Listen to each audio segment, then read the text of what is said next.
nar a répété wu parce que ñoo ngi ñëw marche vendredi bi. xam naa dañu bëri ay dàll rek. non il y a eu le 31 décembre xam nga non je 31 décembre. 8h. taxawoon nañu xaw ma fan ci wala le 30 la woon. non le 30 déjà. pour suñu xaalis voilà. place de l'obélisque pour suñu xaalis déjà. le 30 c'était pour suñu xaalis. suñu milliard du res. Voilà, c'est ça. D'accord. Le Premier ministre a essayé de sauver les meubles en recevant la société civile. ak collectif milliard suñu milliard du res. jóge foofu le 31 ñu def concert de casserole. ñu jóge foofu vendredi encore. ñu nar a defaat vendredi c'est le 5 d'accord demain vendredi c'est le 6 ñu nar a defaat encore marche. c'est à répétition en fait. waaw c'est l'épreuve de force. moom kay Ousmane c'est déjà engagé quoi. waaw il a engagé l'épreuve de force. On va voir ce que ça va donner. man de li ma xam fii mu nekk nii il affronte un état c'est pas un candidat c'est un état qu'il affronte loolu nag moom soo ci tolloo boobu état du caaxaan de c'est ça le truc c'est que fii mu nekk nii on n'est pas en campagne ils vont affronter un état man de du ma affronter état. waaw mais parce que yow doo politique bay affronter état. mais ñii fi ñu toll nii ñoom tam fi ñu toll nii. mais c'est que tu te trompes d'adversaire. Parce que toi ton adversaire c'est un adversaire politique un chef de parti un candidat. On n'en est pas encore là. Non on n'en est pas encore là.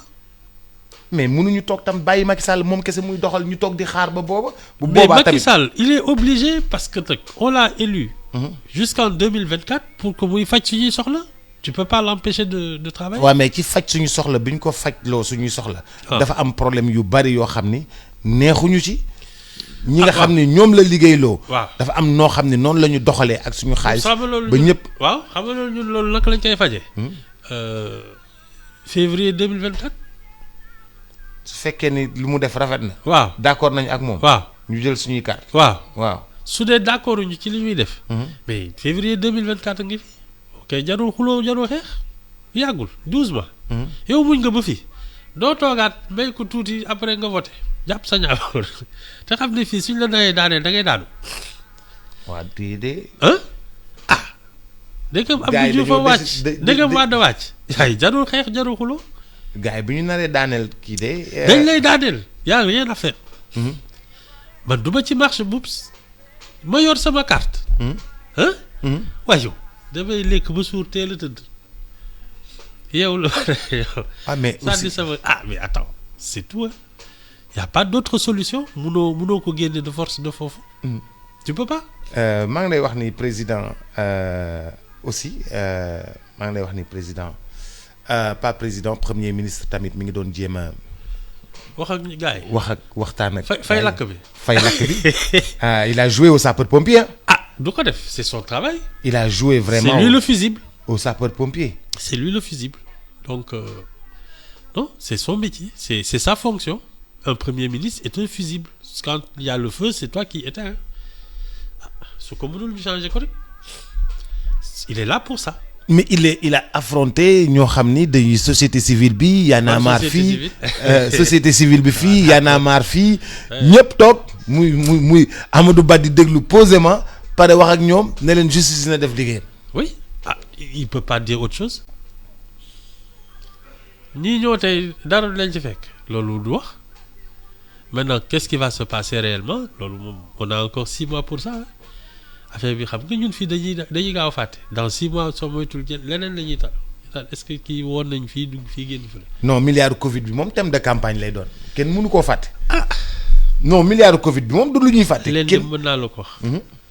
su dee ñi ñu nar a démissionner ak yooyu. ce sont des poids lourds dans leur fief. ça va être très compliqué. c'est pas le moment de perdre des électeurs de. c'est pas le moment de perdre des électeurs. non ça veut dire que kon. su dee nag yow ak sa mbagg kese la. xam nga de temps en temps nag ñu. am ñu lakk l'agneau du sacrifice. waaw benn waay romb kii ñu. fàdd ko ne mu ngi nii li ngeen doon wax mu ngi nii sàcc bi après ñu jàll ci leneen mais poids lourd nii nga xam ne fu mu toog région lëmm moom la ñu yaakaar kooku de kenn du ko la. waaw mais ci fond Covid bi ki ko doon gérer moom dañ ko gagné. tu sais on a l'indignation sélective. on a l'indignation. oui yii ñuy mer. waaw c'est vraiment voilà à la tête du client. ça moom c'est clair parce que li jar a mer dëgg depuis presque 50 ans c'est vraiment l'état du plateau sanitaire, c'est l'état de l'école sénégalaise, ce sont des choses comme ça, le fonctionnement de l'administration, les institutions qui sont en train de se délabrer, loolu moo jar a mer parce que yooyu yëpp moo indi lii fii mu nekk nii dañuy surenchère parce que c'est le temps de la politique de se faire remarquer voilà mais li ñu war a mer war nañ ko mer bu yàgg ñun fii depuis 2000 kañ lañ fi def les assises nationales ba ils ont tous constaté qu'il y avait des problèmes avec les institutions ba def ay propositions ne ku fi njëkk a toog lii ngay réformer on a créé fii une commission de réforme des institutions parce qu'on sait que parti comme c'est on va droit dans le mur les choses ont des problèmes et plus on y va plus les institutions vont se dégrader vont perdre de leur valeur moo tax fi mu nekk nii on ne respecte plus rien boobu loolu moo jaroon a mer mais ça ce sont les conséquences de ce qui est à l'origine te ñun ce qui est à l'origine meruñ ko ñiy bëgg a mer li mu indi attends non je pense que c'est juste de la surenchère politique c'est tout hein thème de campagne là mais le vrai problème il est ailleurs ñun daal li ñu war a mer mooy parce que même si on prend ces gens-là on les jette en prison mais que les choses restent en l'état Boups, tu les remplaces par d'autres qui vont être dans les mêmes positions pour faire pire le problème reste entier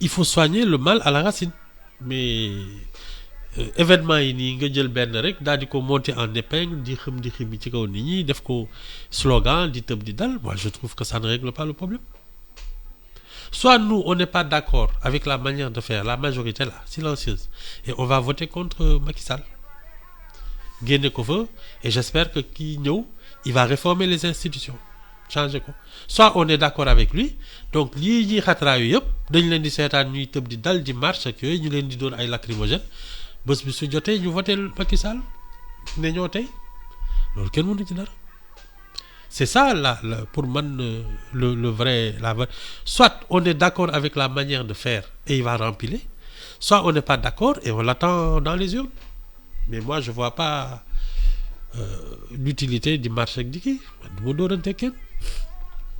Ouais, mais xam nga tamit ça permet aussi aux politiciens d'occuper l'espace politique, c'est le spectacle. d'occuper les radios, d'occuper les télés, d'occuper l'internet, de se faire voir, de se faire entendre, des fois même de se faire comprendre. Waaw, c'est leur style hein. De toute façon, ñun on est dans un pays où le débat public est devenu un affrontement. Le débat public est devenu un affrontement. Un affrontement entre c'est même pas parce que da ngay toog di déglu nit ñi di débattre. Problème day ñëw ñu naan yow sax sàcc nga defoon nga fi lii defoon nga fi lële ak yooyu alors que le sujet même il n'est plus évoqué dañuy naan yow mënoo waroo wax dara parce que yaa fi defoon lii daaw attends Mimi Touré ñu ngi koy naan yow waa IG jiiñ lañu demee mu ne nañu woo Aminata Tall ak ak Idrissa Seck xam nga loolu du wax ji ah non et c'est devenu comme ça que dañ koy convoqué ne ko am na benn jigéen bu la da nga koy sàkku mu ne complot la nañu woo ñoom Mamour Diallo ak yooyu mais attends c'est pas la réponse defuma du man defuma c'est plus simple dara gënu ko leer man de loolu laa xam man la wala du man si gàttal wax ji mais nañu woo diw romb na keroog mais kii fële ratatatiti ay maître Dior Diagne mu ngi ci nekku ci ay yooyu mais attends non du man rombuma fa wala man la maa tey c'est l'un ou l'autre mais non c'est-à-dire ak yooyu non tu ne réponds pas à la question c'est exactement maintenant comme ça que le débat se déroule. da ngay ne l'économie ñu naan oui mais diw sàcc la hein parce que bu mu nekkee directeur des douanes def na fi lii ak non attends parle d'économie. Comment on doit organiser le pays pour que les gens puissent travailler normalement et gagner leur vie. Suñ la laajee loolu nga ne non c'est-à-dire ñi sàcc lañu. Mais attends, c'est pas la question. ñoom nañ ñu wax comment ils vont gouverner si on les élit. nañ ñu wax ni ñuy yoree réew mi. ak yan suñu jafe-jafe yi ni ñu ciy génne yooyu non c'est pas la question yéen ñii bés bu ñu leen dénkee réew mi lan ngeen ci nar loolu la ñu war a tontu ñun.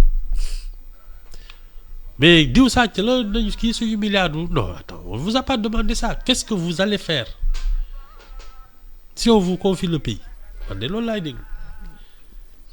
yow loolu ngay xaar. waaw parce que ñii su ma leen meree je voterai contre eux. Mais voter pour qui ah waaw kenn waxu la fii lan la nar nous c'est ça notre problème ah la preuve gis nga les législatives là on n'avait même pas vu les candidats Ousmane Sonko doon war kii di woy ak ful beeg moom moo doon campagne. ah pour fal ñeneen ñi. waaw. ñu fal ñuy xeex. waaw moo tax it gis nañu lu kenn xamul. maa ngi lay gërëm di la sant. waaw bés waa ah non kii ba semaine prochaine. nga dem ma dem. Fall Ndiaga Yaram sa waxtaan neexut. waaw d'accord. sa waxtaan neexut.